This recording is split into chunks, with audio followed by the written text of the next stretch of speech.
All right, introduction. There's only one way to the top, and that's through hard work, whether that be in athletics, whether that be in your career. And really what it is just getting in your mind that there are no shortcuts, there's no quick fixes. You can't blame others if something doesn't go your way. You can't put it off to tomorrow, and pretty much no excuses. So what is the definition of the hard work? Hard work, a great deal of effort and endurance. I really like this definition of hard work because it talks about two things that I love. Effort.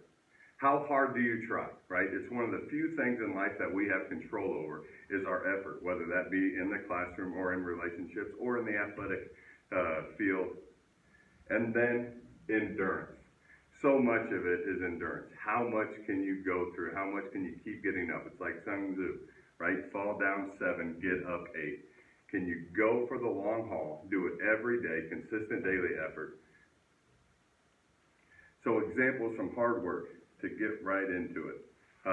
What first came to my mind is Jerry Rice, Hall of Fame wide receiver. He has pretty much every record for wide receivers by the time he retired. And we could go off on a lot of tangents about Jerry Rice, whether it was from a small school or maybe not being the fastest.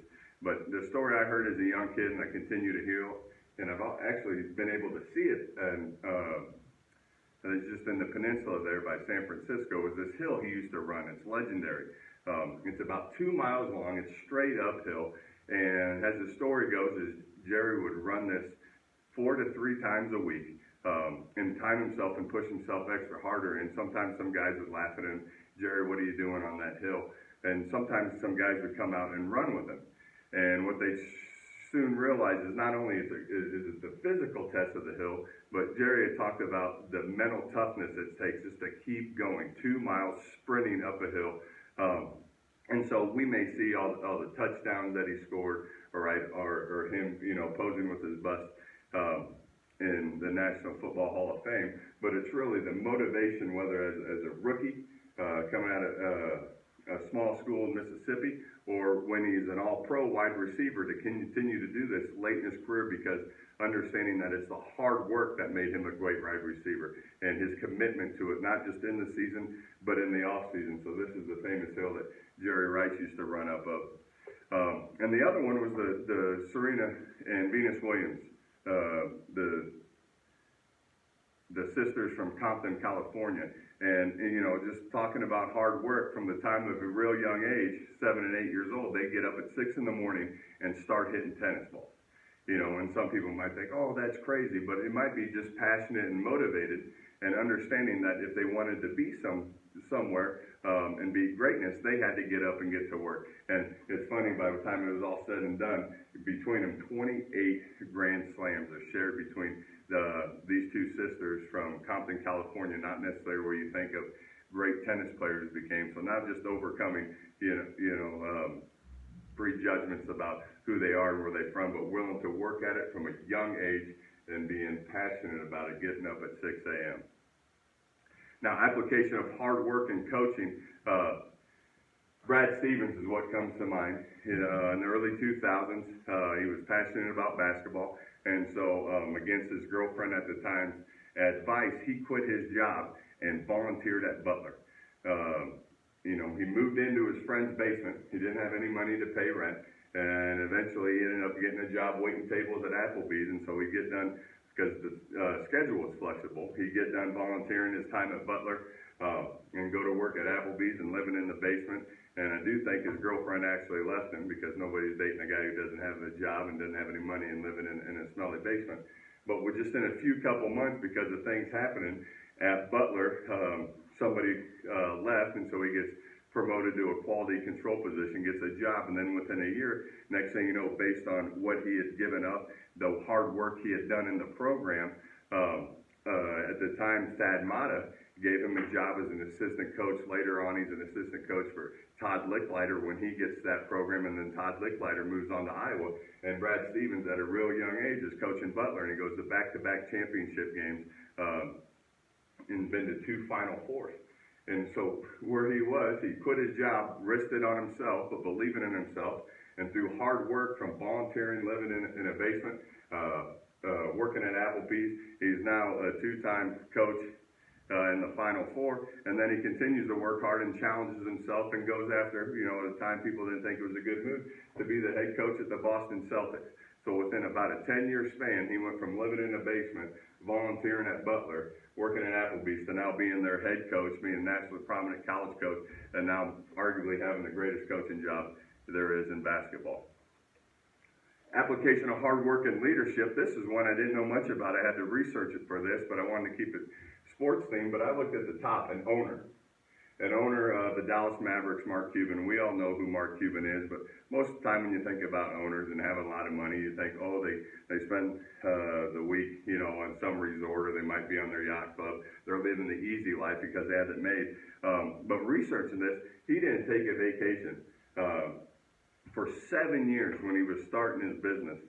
Just working every day, grinding, first one in the office, last one to lead. And what I started thinking about is leading by example, the kind of modeling that this set up for anybody in the Mavericks organization, whether you're a player or whether you're on the training staff or whether you're a coach or just anybody in the building. If the person who has the most to benefit from the team being good just doesn't sit and rest on their laurels, but is actually working each day and passionate about his work, he is leading by an example. So I thought that was a great application of hard work and a leadership role. Now, something that struck me on page 90 in Bruce Brown's book is he talked about great teams display excellent work habits. Excellent work habits, the habit of working hard, that is the passion. You hear a lot of times committed to the process. Teams tend to be successful when the athletes prepare hard every day. To be able to understand, yep, we want to do good on game day, or we want to do good in a couple months, but if I want to be great in September, if I want to be great on that court in the championship game, I got to be great today at weights, I got to be great today at agilities, and I'm not just maybe just shooting basketball around the gym. I am taking game-like shots and working hard every day, that every day is game day. And then when it comes to success, it comes their way. They attribute to the success to not an official's call or maybe luck they had in that game or maybe the weather. They directly tie their success they had to how they prepared. And that's kind of the full circle of what you want to encompass when you're building a team or when you're building a program, is that it's every day you're working hard, you're preparing. And so when that success does come, you don't think it's been given to you or you got lucky, but you understand that you're here today because of what you have done in the past to prepare for this moment. And then if you want to have future success, right, it's not about today's success, it's about yesterday's preparation for today. So that quote really struck me as the key to preparation. In the Bible, Proverbs 13:4, lazy people want much, but get little. And those who work hard will prosper. I mean, we see this every day in the high school I teach in, around the athletes, is that most of our complaints of people who think they're not being treated fairly are the same ones that might show up late to practice or miss a couple days at weights and always play the victim. And the ones that usually have success aren't the most talented kids or maybe the ones that are given the God-given abilities of being tall or fast. It's the ones that come and work hard every day. They're usually the ones that get the most out of sports. And the one that would hit me the hardest when looking at this was all hard work brings profit, but mere talk leads only to poverty. And what struck me here, it wasn't really money that struck me here. I was talking about good things in your life and then bad things in your life. You hear all the time that people will talk about stuff. I'm going to do this. I'm going to go do this. Are you going to talk about it or be about it is the main thing. And that if you're really about it, the true passion is in the hard work. Some favorite quotes. Is there's no elevator to success. You have to take the stairs. There's no easy way. The next one is Jefferson's believer in luck. I'm a great believer in luck, and I find the harder I work, the more I have of it. And then lastly, nothing in life, right, nothing worth having comes easy. Teddy Roosevelt, if it was easy, everyone would do it. And so, yonder that morning, brilliant. The sun is up, I must be too. To wash and dress, to eat and drink, and look at those things, to talk and think, and work God knows why. Often I washed and dressed, and there before was to show for all my pain, let me lie abed and rest 10,000 times. I'd done my best, and I'd do it all again. Basically, if you work hard, you sleep well at night and have a peace of mind. So, conclusion, Workforce is personal development, hard work, and an example to our kids. Work